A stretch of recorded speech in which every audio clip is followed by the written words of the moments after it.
आज आपसे वीडियो के माध्यम से मिलने का अवसर दोबारा मिल रहा है। डॉक्टर शिवदत्त चतुर्वेदी, विभागाध्यक्ष हिंदी। मित्रों, कोविड-19 ने हम लोगों को एक अवसर भी दिया है, एक नई प्रविधि, नई टेक्निक, नई कला के साथ आपके सामने प्रस्तुत होने का, आपसे मिलने का। मुझे उम्मीद है कि आप इससे पूरी तरह लाभान्वित हो रहे होंगे। हमारे यहाँ पाठ्यक्रम में BA द्वितीय वर्ष में आधुनिक हिंदी कविता नाम से 6 कवि प्रेस्क्राइब्ड हैं, जिसमें जयशंकर प्रसाद, सूर्यकांत त्रिपाठी निराला, सुमित्रानंदन पंत, अज्ञेय सच्चिदानंद हीरानंद उपाध्याय नज्ञेय और सुदामा प्रसाद पांडे धूमिल, और द्विवेदी युग के महाकवि और छायावाद के पुरस्कर्ताओं में से एक आदरणीय स्वनामधन्य मैथिली शरण गुप्त जी भी है। मैं आज आपको छायावाद के पुरस्कर्ता स्तंभों को लेकर एक परिचयात्मक आलेख प्रस्तुत करूंगा। ये हिंदी में एक शब्द आया, छायावाद। दरअसल द्विवेदी युग के अवसान काल के में, द्विवेदी युग के उत्तर काल में मुकुटधर पांडे स्वयं मैथिली शरण गुप्त जी की कुछ कविताओं में, उसकी ट्यूनिंग में, उसकी विषय वस्तु में, कंटेंट में, उसके शिल्प में, उसके गठन में, रूप गठन में कुछ बदलाव दिखाई पड़ा। आगे चलकर वह बदलाव जोर पकड़ने लगा। अब उस जोर का प्रतिफलन हमें जिन रचनाओं में मिला, हिंदी के प्रकांड समीक्षक आलोचक पंडित रामचंद्र शुक्ल ने उस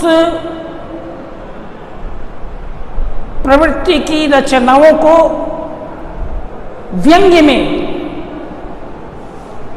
छायावाद नाम दे दिया। छाया शब्द, छाया किसी रूप के प्रतिरूप को, किसी बिंब के प्रतिबिंब को, किसी छवि के प्रतिच्छवि को, किसी मूल के अक्ष को, उसके फोटोकॉपी को, उसकी प्रतिकृति को, कृति की प्रतिकृति को छाया कहते हैं। सवाल है कि यह मूल क्या है? यह मूल वह एक विशिष्ट असीम सत्ता है, छायावादी कवियों के अनुसार मैं बात कर रहा हूं आपसे। कोई एक मूल है, कोई एक विराट है, कोई एक असीम है, कोई एक सत्ता है जिसका प्रतिबिंब, जिसकी प्रतिच्छवि, जिसकी प्रतिकृति, जिसकी इमेज, जिसकी फोटोकॉपी प्रतिभासित हो रही है जगत में। कुछ इस प्रकार का की प्रवृत्ति रचनाकारों में मिलती है। अब वह मूल है कौन? अब ध्यान दें, जिसको हम भक्ति काल में निर्गुण और सगुण के नाम से जाना करते थे, जिसको हम शंकर के अद्वैत दर्शन में ब्रह्म के नाम से जाना करते थे, उसी अनाम अरूप अखंड अनंत अछेद अभेद ब्रह्म को कालांतर में बदलती हुई रुचि में, बदलती हुई परिवेश और परिस्थितियों में, नए जमाने के नए संदर्भ में, नए प्रसंगानुकूल इन रचनाकारों ने उसे विराट कहा, असीम कहा, अदृश्य कहा, अरूप कहा। और वही विराट, वही असीम बसा हुआ है इन रचनाओं में। आप देखें, प्रसाद जी कहते हैं, हे अनंत रमणीय कौन तुम। यह मैं कैसे कह सकता, क्या हो कैसे हो इसका कुछ भार विचार न सह सकता। हे विराट, हे विश्वदेव, तुम कुछ हो ऐसा होता भान। नील गंभीर धीर स्वर संयुत यही कर रहा सागर गान। प्रसाद जी कहते हैं। महादेवी जी कहती है, कौन आया था न जाने स्वप्न में मुझको जगाने, याद में उन अंगुलियों के अब हमें हैं दिन बिताने। निराला कहते हैं, कौन तम के पार रे कह, कौन तुम संस्कृति वसना, कौन हो तुम वसंत के दूत।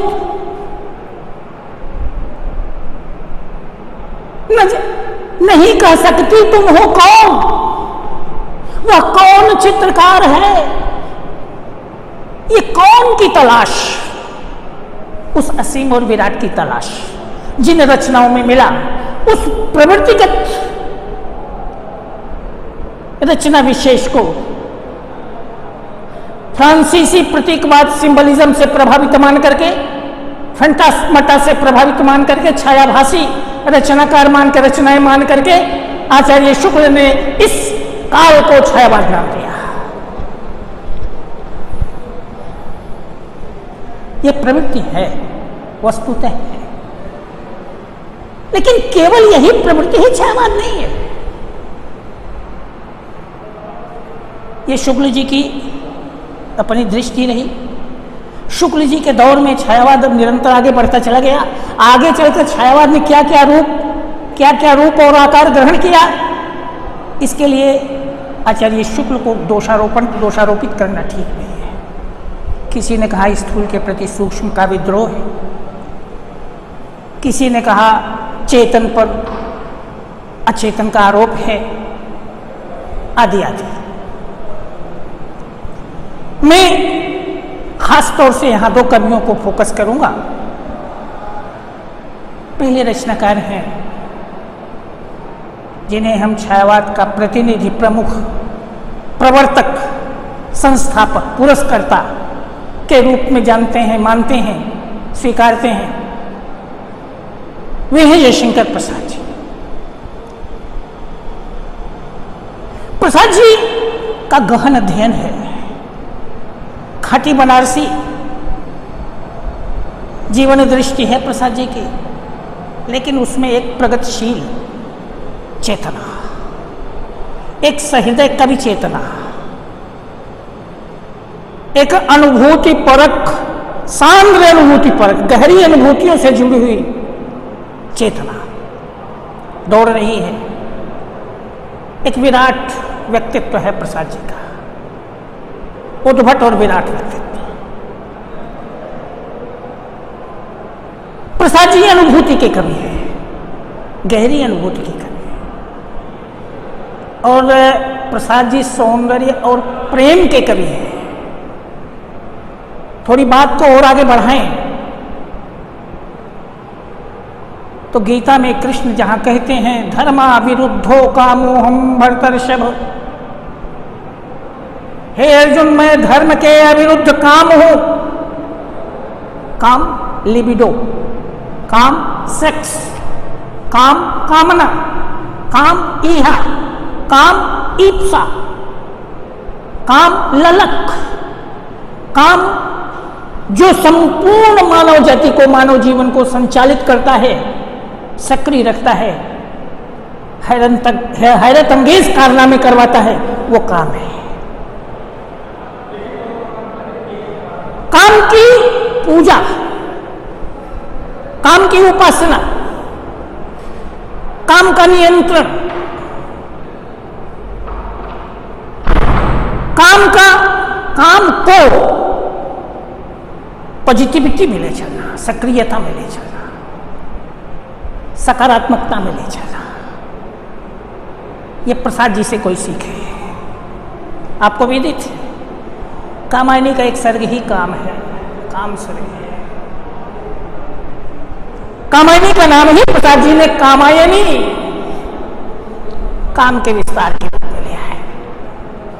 कामायनी का मन है, श्रद्धा हृदय है, इड़ा बुद्धि है। मानव के शरीर में एक हृदय है, एक बुद्धि है और मन है।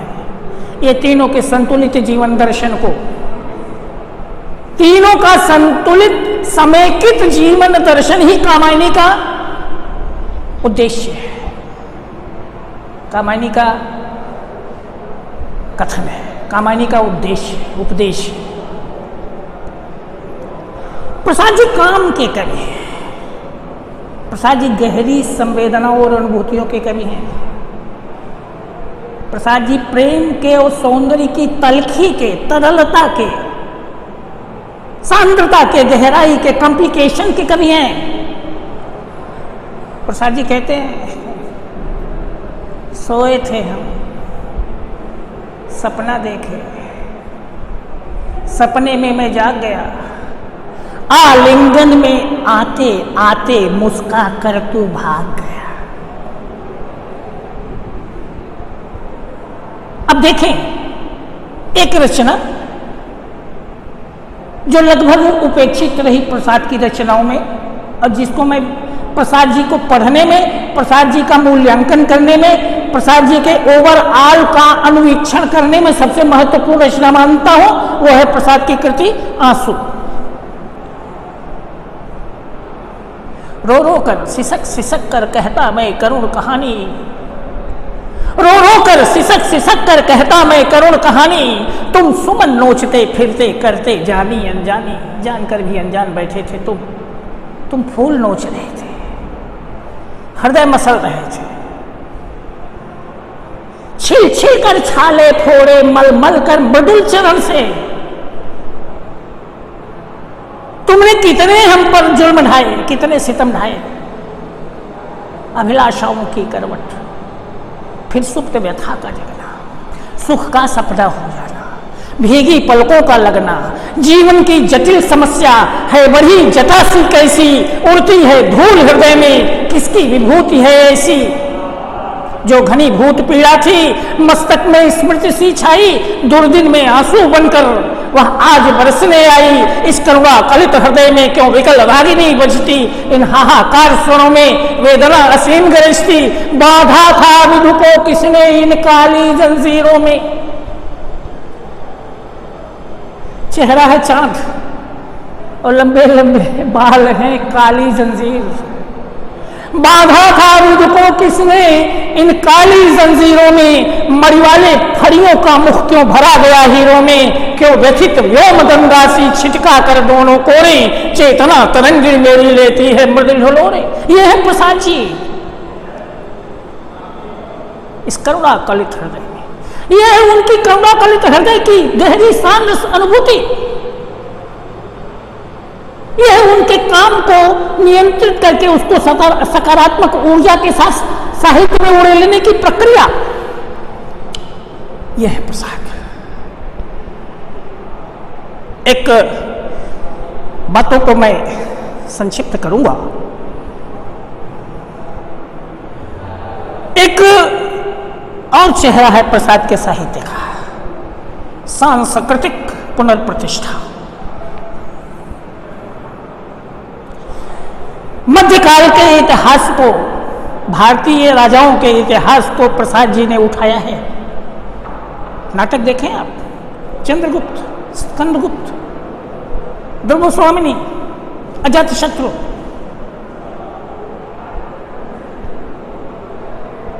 जन्मेजय का नाग यज्ञ, उठाइए नाटक और भारत के अतीत को, भारत की सांस्कृतिक धरोहर को, मूल्यवत्ता को पुनर्भाषित और पुनर्प्रतिष्ठित करने का नए संदर्भों में, आधुनिक संदर्भों में, नए युगबोध में, नए लोगों के अनुकूल, नौजवानों और नौजवानी के अनुकूल और साहित्य को और अग्रसर करने का, उसमें प्रगतिशील चेतना के तत्वों को डालने का जितना जबरदस्त प्रयास प्रसाद जी का है, किसी अन्य रचनाकार का नहीं है। हुई है प्रयास इसके पहले, गुप्त जी ने किया है, साकेत में किया है, जयद्रथ वध में किया है, भारत भारती में किया है, लेकिन वो दौर था कुछ और, यह दौर है कुछ और।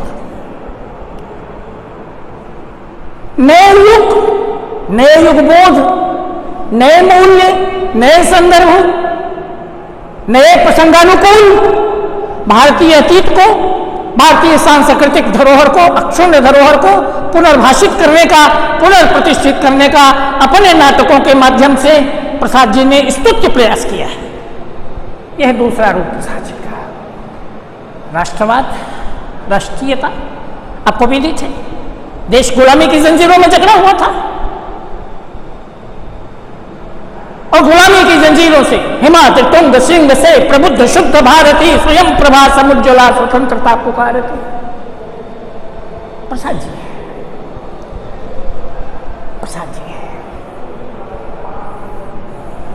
अरुण यह मधुमेह देश है हमारा, प्रसाद जी। जिए तो सदा इसी के लिए, यही अभिमान रहे, यह हर्ष निछावर कर दे हम सर्वस्व, हमारा प्यारा भारतवर्ष। ये प्रसाद जी,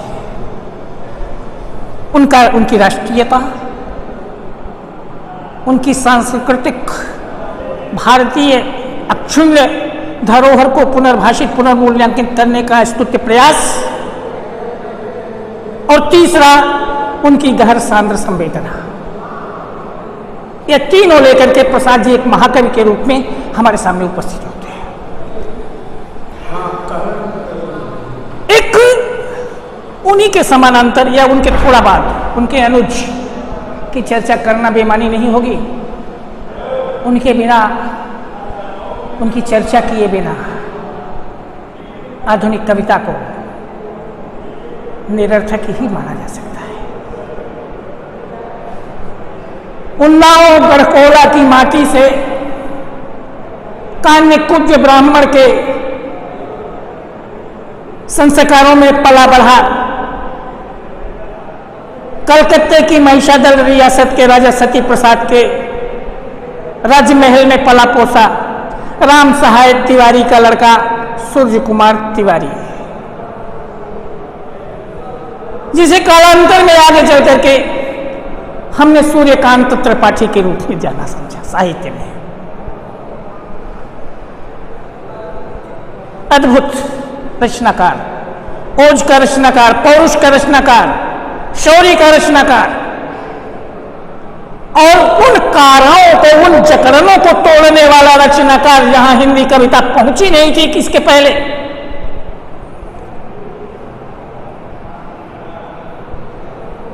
जूही की कली लिखता है पहली रचना 1911 में, सांद्र श्रृंगार है, संभोग और सहवास का श्रृंगार है। पूरे मानक को तोड़ते हुए लिखा है, पुराने सारे प्रतिमानों को, श्रृंगार के पुराने सारे मानकों को, अवरोधों को। तिस पर भी जागी नहीं, चूक क्षमा मांगी नहीं, निद्रा लसवन किम विशाल नेत्र मोदे रही, किम मामत वाली थी यौवन की मदिरा पिए कौन कहे। तिस पर उस नायक ने निपट निठुराई की कि झोंकों की झड़ियों से सुंदर सुकुमार देह सारी झकझोर डाली। मसल दिए गोरे कपोल गोल, नायक ने चूमे कपोल डोल, उठी बल्लरी की लरी जैसे हिंडोल। वापस कर दी गई थी रचना। ये हाहाकार मच गया था साहित्य में मर्यादावादियों द्वारा, आदर्शवादियों द्वारा, इतिवृत्त और नैतिकता का उपदेश देने वालों के द्वारा। लेकिन निराला जो अरे इस रचना को लेकर फिर उन्होंने ऐसी ऐसी काराएं तोड़ी, ऐसी ऐसी जकड़नों और रोधों और ब्रेकर्स को तोड़ा, ब्रेक किया, ब्रेक डाउन किया कि कविता को एक नया आयाम दिया, नया युग दिया, नई युग दृष्टि दी, नया युग बोध दिया। और ये कहते हुए मित्रों, मुझे गर्व है कि कविता को आनंद, भोग, मनोरंजन से नीचे ले आकर सबसे पहले जनता के सरोकारों से, जनता की जरूरतों से जोड़ने का अस्तुत प्रयास किया है सूर्यकांत त्रिपाठी निराला जी ने। एक गरीब तक कविता को लेकर आने वाला सूर्यकांत त्रिपाठी निराला है। एक कविता है, मैं उसे हिंदी की सर्वोत्तम कविता मानता हूं। तोड़ती पत्थर, सड़क के किनारे बैठी हुई एक मजदूरनी पत्थर तोड़ रही है। अब आप उसका प्रतीकात्मक अर्थ लेंगे, पत्थर तोड़ रही है, ठहराव तोड़ रही है, जड़त्व तोड़ रही है, इनर्शिया को ब्रेक डाउन कर रही है, सारे मानकों को, सारी सीमाओं को अतिक्रमित कर रही है, पत्थर तोड़ रही है। संभवतः मेरी बात समझ रहे होंगे आप। वह तोड़ती पत्थर, देखा उसे मैंने इलाहाबाद के पथ पर। कैसी है वो? श्यामतन, वो पिलपिली और निजी रूप वाली कोई रूपांगना नहीं है, कोई नायिका नहीं है, पद्मिनी, रंभा, शची, उर्वशी, मेनका नहीं है वो ना। श्यामतन, भर बधा यौवन, शब्द देखें, भर बधा यौवन, भरी भरी हुई जवानी है और बंधी हुई जवानी है। बंधी हुई जवानी से क्या संकेत है? आचरणवान है, चरित्रवान है, नैतिकवान है, मेहनत की खाती है, परिश्रम की खाती है, ईमान की सच्ची है, बेकाऊ नहीं है। सबक लेना चाहिए। श्यामतन, भर बंधा यौवन, नत नयन, प्रिय कर्म रत मन। सर झुकाकर सूरज की दोपहरी में, तपती हुई सूरज की दोपहरी में, नत नयन, अपने प्रिय कर्म में मन डूबा हुआ है, और गुरु हथौड़ा हाथ, एक भारी हथौड़ा उसके हाथ में है, करती बार बार प्रहार, पत्थर पर प्रहार कर रही है हथौड़े का। अगला दृश्य, सामने तरुमालिका, अट्टालिका, प्राकार, दो चित्र, दो बिंब, दो दृश्य रचनाकार रखता है। एक तरफ ग्रीष्म की दोपहरी है, पत्थर पड़ रहा है, पत्थर पर हथौड़ा पड़ रहा है। दूसरी तरफ सामने तरुमालिका, वृक्षावली है, शीतलता है, अमराई है, सुशीतल छाया है। अट्टालिका प्राकार एक विशाल इमारत खड़ी है। मुझे तो लगता है कि वो पत्थर पर हथौड़ा नहीं पड़ रहा है, वो हथौड़ा उस अट्टालिका पर पड़ रहा है। सामने तरुमालिका, अट्टालिका प्राकार दो चित्र हैं, वो हथौड़ा, उसका गुरु हथौड़ा उस अट्टालिका पर पड़ रहा है। शोषण, दमन, उत्पीड़न, अन्याय, अत्याचार के खिलाफ बगावत की यह कविता, वास्तव में यह कविता, मैं पद्य और गद्य में दो चीजें देखता हूं। एक से तरफ प्रेमचंद की एक कहानी है कफन। वास्तव में विश्व साहित्य की सर्वोत्तम कृतियों में, कहानियों में कफन को रखा जाता है, रखा जा सकता है। और दूसरी तरफ निराला की यह रचना है, सामने तरुमालिका, अट्टालिका प्राकार, गुरु हथौड़ा हाथ करती बार बार प्रहार। एक भिखारी की रचना देखें आप, भिक्षुक है, आज तक किसी ने कलम नहीं उठाया, द्विवेदी युग ने उठाया, गुप्त जी ने उठाया, अनेक रचनाकारों ने उठाया, लेकिन एक संवेदना, सहानुभूति परक कलम चल के निकल गए। यहां सीधे इन्वॉल्व होता है रचनाकार, खुद कूदता है उसके दुख दर्द में, कविता को लेकर, कविता के माध्यम से, कविता के जरिए, बजरिए कविता। वह आता दोटू कलेजे के करता पछताता पथ पर आता, पेट पीठ दोनों हैं मिलकर एक, चल रहा लकुटिया टेक, मुट्ठी भर दाने को भूख मिटाने को, मुंह फटी पुरानी झोली को फैलाता। साथ दो बच्चे भी हैं, सदा हाथ फैलाए, बाएं से वे मलते हुए पेट को चलते और दाहिने दया दृष्टि पाने की ओर बढ़ाए। भूख से सूख होठ जब जाते, दाता भाग्य विधाता से क्या पाते, यह विडंबना और विसंगति। उस भाग्य विधाता पर भी, उस दाता पर भी एक प्रहार है, एक चोट है, उस गरीब की, उस मजलूम की। भूख से सूख होठ जब जाते, दाता भाग्य विधाता से क्या पाते, घूंट आंसुओं के पी रह जाते। चाट रहे हैं जूठी पत्तल कभी सड़क पर खड़े हुए, और झपट लेने को उनको कुत्ते भी हैं अरे हुए। कुत्तों से भी बदतर स्थिति है। आप याद करिए बंगाल के अकाल का वो दृश्य, आप याद करिए नोआखाली और चंपारण का वो दृश्य, आप याद करिए भुखमरी के कगार पर गुलाम हिंदुस्तान की वो तस्वीर। चाट रहे हैं जूठी पत्तल कभी सड़क पर खड़े हुए, और झपट लेने को उनको कुत्ते भी हैं अरे हुए। कभी स्वयं कविता को लेके उनके बीच में कूदता है। ठहरो, आहा मेरे हृदय में है अमृत, मैं सींच दूंगा, अभिमन्यु जैसे हो सकोगे तुम, तुम्हारे दुख में खींच लूंगा, ये है निराला। ऐसी अपनी धारदार सशक्त रचनाओं के माध्यम से एक नया महाकवि, जन क्रांति, जन आंदोलन और जनवादी कवि, जिसने कविता को उतार के जनता के बीच में, गरीबों, दलितों, शोषितों, पीड़ितों के बीच में, झोपड़ियों में ले जाकर के कविता को उतारता है। आज अमीरों की हवेली बनेगी, गरीबों की पाठशाला। एक कविता है, रचना है, लंबी रचना है, कुकुरमुत्ता, 42-43 के आसपास की रचना है। घूरे पर, गोबर पर कुकुरमुत्ता हुआ है। सामने राजमहल के गमले में सजा हुआ गुलाब इतरा रहा है अपनी खूबसूरती पर। दोनों का संवाद हो रहा है। कुकुरमुत्ता बोलता है सीधे गुलाब से। एक गरीब, दलित, शोषित, पीड़ित, वंचित हिंदुस्तानी, वो सीधे बोलता है उन अमीरजादों से, उन सुविधाजीवियों से, उन पूंजीवादियों से, उन सामंतों से, उन राजे रजवाड़ों से, उन शोषकों से, उन विदेशियों से, क्योंकि गुलाब की नस्ल विदेशी है। अबे सुन बे गुलाब, भूल मत कर पाई खुशबू रंगो आप, खून चूसा खाद का तूने अशिष्ट, तेरी भी नसों में खाद का खून है। डाल पर इतरा रहा तू कैपिटलिस्ट, कैपिटलिस्ट बनकर, पूंजीपति बनकर डाल पर जो इतरा रहे हो, तेरी भी नसों में वही खून खाद का है जिस पे मैं उगा हूं। और कुकुरमुत्ता उगाया नहीं जाता, वो अपने से उगता है। मित्रों, समय का अभाव था, ढेर सारी चर्चाएं करनी थी।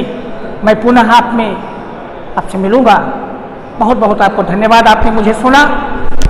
मैं चाहूंगा कि हमारे बच्चे इससे लाभान्वित हों, अपना ज्ञानवर्धन और उत्साहवर्धन करें। धन्यवाद।